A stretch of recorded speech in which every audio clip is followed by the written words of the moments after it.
ओम नमः शिवाय। कलयुगी पति, एक बेबस पत्नी की दर्द भरी कहानी।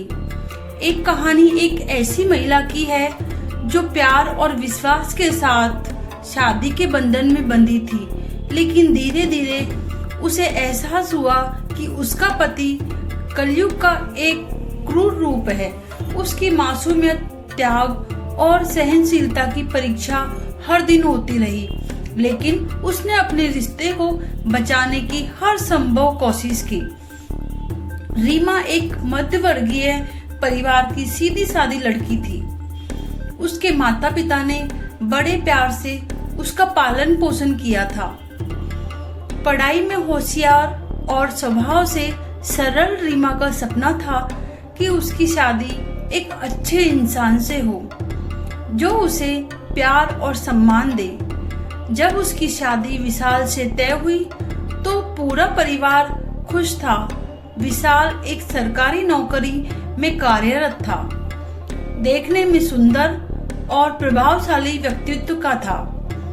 शादी धूमधाम से हुई और रीमा ने ससुराल में कदम रखा।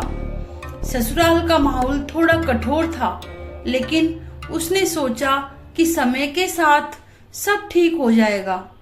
विशाल ने शादी की शुरुआती दिनों में रीमा से प्यार जताया, जिससे उसे लगा कि उसकी दुनिया संवर गई है।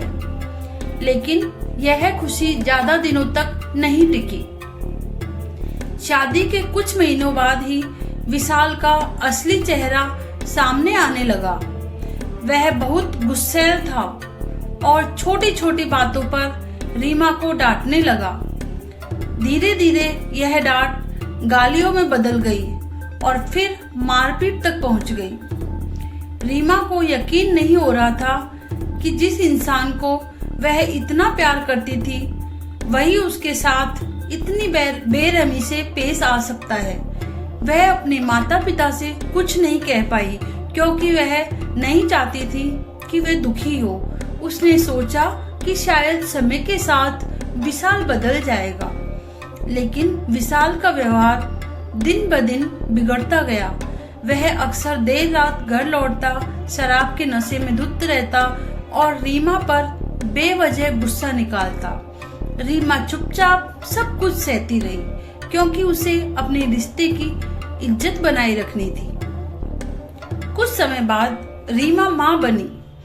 उसे लगा कि बच्चा आने के बाद शायद विशाल में कुछ बदलाव आए, लेकिन हालात और बिगड़ गए। विशाल अब पहले से ज्यादा बेरहम हो गया। वह अपने बच्चे की भी परवाह नहीं करता था। रीमा को अब समझ आने लगा था कि वह एक ऐसे जाल में फंस चुकी है जहां से निकलना मुश्किल है, लेकिन समाज, परिवार और अपने बच्चे के भविष्य के डर से वह चुप रही। ससुराल वाले भी विशाल की हरकतों को नजरअंदाज करते थे। रीमा जब अपनी सास से कुछ कहने जाती तो वह उल्टा उसी को दोषी ठहरा देती। रीमा के मायके वालों को जब यह सब पता चला तो उन्होंने उसे समझाया कि शादी कोई खेल नहीं होती और हर लड़की को अपने घर परिवार के लिए सहनशीलता दिखानी पड़ती है। एक दिन विशाल ने हद कर दी। उसने नशे में रीमा को इतनी बुरी तरह मारा कि वह बेहोश हो गई। पड़ोसियों ने उसे अस्पताल पहुंचाया। जब रीमा को होश आया तो उसने पहली बार अपने लिए सोचना शुरू किया। उसे अब एहसास हुआ कि अगर वह इसी तरह चुपचाप सब सहती रही तो उसका और उसके बच्चे का भविष्य बर्बाद हो जाएगा। पहली बार उसने खुद के लिए आवाज उठाने की सोची। रीमा ने अपने माता पिता को बुलाया और पूरी सच्चाई बताई। इस बार उसके माता पिता ने भी उसकी तकलीफ को समझा।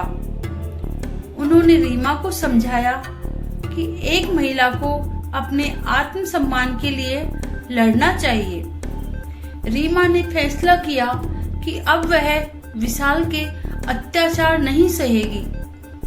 उसने पुलिस में शिकायत दर्ज करवाई। विशाल को जेल भेज दिया गया। समाज ने बहुत बातें बनाई, लेकिन रीमा ने अब इन सब बातों पर ध्यान देना बंद कर दिया था।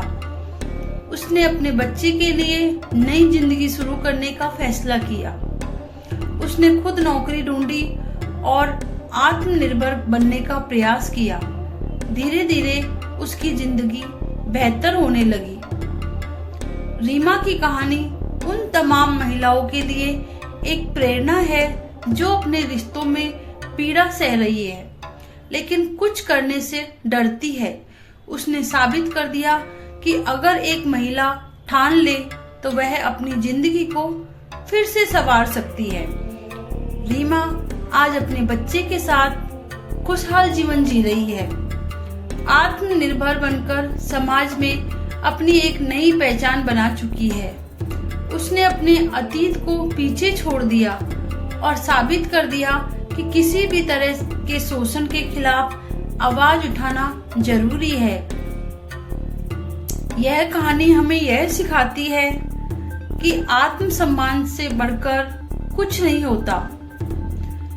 यदि कोई रिश्ता हमें केवल तकलीफ और दर्द दे रहा है तो उससे बाहर निकलकर अपने लिए एक नई राह चुननी चाहिए। जय श्री राम। ओम नमः शिवाय।